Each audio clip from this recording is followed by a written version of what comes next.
साथियों, आज मेरा जो प्रोग्राम है, आज मेरा ये एपिसोड जो है, ये मेरी बहनों के लिए और बेटियों के लिए है। इसमें आज मैं आपको चकला और बेलन के बारे में बताऊंगा।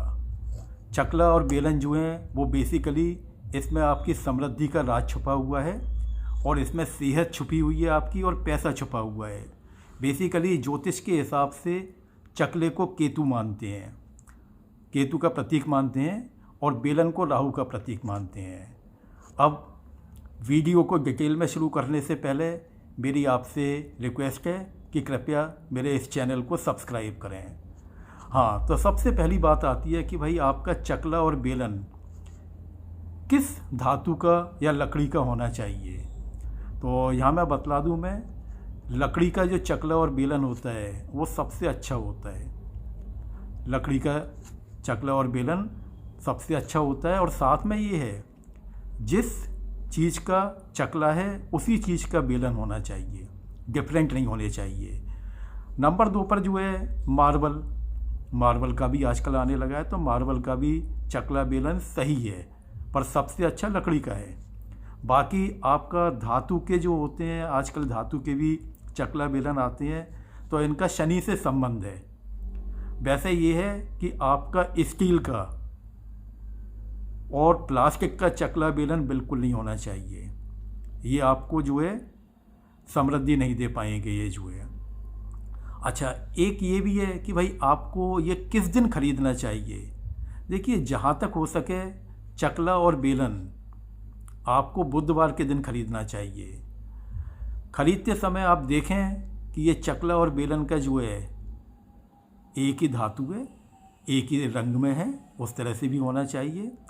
साथ में चकले को तो चेक भी कर लें कि चकला बैलेंस है या नहीं है, संतुलित है या नहीं है। अगर चकला टेढ़ा मेढ़ा है, रोटी बनाते में आवाज़ करेगा, तो ऐसे चकले को बिल्कुल ना खरीदें जो है। फिर आता है रंग के बारे में कि चकले का और बेलन का रंग क्या होना चाहिए। तो देखिए, चकला बेलन का रंग जो है सफ़ेद हो सकता है, पीला हो सकता है, परंतु कभी भी काला या नीला चकला बेलन ना खरीदें। अच्छा, कुछ लोग ये भी करते हैं कि बजाय चकले के स्लैब कोई कपड़ा मार करके उसी पर ही रोटी बेल देते हैं। ये कभी ना करें, ये ज्योतिष के हिसाब से एक अपशकुन है ये वाला जो है। अच्छा, फिर साइज़ की बात आती है कि चकले बेलन का, स्पेशली चकले का क्या साइज़ होना चाहिए। चकले का साइज़ उतना ही होना चाहिए जितना कि आपके घर में ज़्यादातर समय रोटी बनाई जाती है। अगर आपके यहाँ पे छोटी रोटी बनाते हैं तो चकला छोटा होना चाहिए, अगर आपके यहाँ पे बड़ी रोटी बनाते हैं तो चकला बड़ा होना चाहिए। साथ में बेलन भी जो है चकले के हिसाब से ही होना चाहिए। चकले के हिसाब से, अगर चकला आपका बड़ा है तो बेलन भी आपका भारी होना चाहिए। चकला छोटा है तो बेलन छोटा होना चाहिए। इसके बाद चकले को जो है जैसे यूज कर लेते हैं चकला और बेलन को, तुरंत उसको धो करके रखना चाहिए। चकला बेलन को किसी अन्य से नहीं धुलवाना चाहिए। कुछ घरों में होता है कि चकला बेलन झूठे बर्तनों के साथ में पड़े रहते हैं, रात भर पड़े रहते हैं, तो ये भी गलत है। कभी भी जो है चकला बेलन को अन्य झूठे बर्तनों के साथ में नहीं रखना चाहिए। चकला बेलन का एक और बात है, रोटी बनाते समय चकले से बिल्कुल आवाज़ नहीं आनी चाहिए। अगर आवाज़ आती है तो उससे नॉइज़ पॉल्यूशन तो एक बात है, दूसरा क्या है कि उससे कुछ ग्रह भी रुष्ट हो जाते हैं। इसलिए चकला बेलन एकदम सही होने चाहिए। अच्छा, चकला और बेलन को सदा साथ में रखें, चकला बेलन को अलग अलग नहीं रखें। साफ़ करने के बाद चकला और बेलन को साथ में रखना है।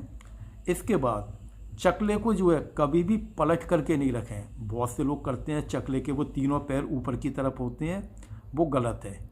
चकले को सदा लिटा करके रखना चाहिए और बेलन उसके साथ में रखना चाहिए। चकला बेलन किसी और को नहीं देना है, अन्यथा इससे आपकी सुख जो है चला जाता है। आप चकला बेलन अपना ही यूज करें, किसी से मांगे भी नहीं, किसी को देना भी नहीं है। बेलन खड़ा करके नहीं रखें। ध्यान रहे, बेलन को जो है बहुत से लोग खड़ा करके रख देते हैं कोने में खड़ा करके नहीं रखना है। अच्छा, एक बात और भी है, कुछ लोग बिना बात के चकला बेलन को चेंज करते रहते हैं ना, वो भी गलत है। चेंज नहीं करना है, बल्कि चकला और बेलन को जो है जब बहुत ही आवश्यक हुए सिर्फ तभी चेंज करना है। अंत में मेरी पुनः प्रार्थना है कि कृपया मेरे चैनल को सब्सक्राइब करें। धन्यवाद।